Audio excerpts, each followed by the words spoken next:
ఎమ్మెల్యేల అనర్హత కేసు విచారణకి సంబంధించిన బ్రేకింగ్ న్యూస్ చూస్తున్నాం. సింగిల్ బెంచ్ తీర్పుపై డివిజన్ బెంచ్ కు అసెంబ్లీ సెక్రటరీ అపీల్ చేశారు. తీర్పుపై స్టే ఇవ్వాలని అపీల్లో కోరారు అసెంబ్లీ సెక్రటరీ.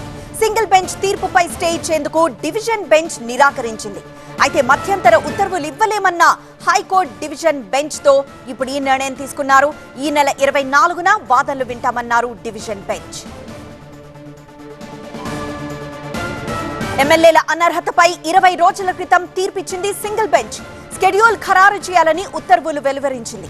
సింగిల్ బెంచ్ ఇచ్చిన తీర్పును సవాల్ చేశారు అసెంబ్లీ కార్యదర్శి దానం నాగేందర్. కడియం శ్రీహరి, తెల్లం వెంకట్రావులపై అనర్హత వేటు వేయాలని గతంలో హైకోర్టును ఆశ్రయించింది బీఆర్ఎస్. దీనిపై విచారణ కొనసాగుతోంది.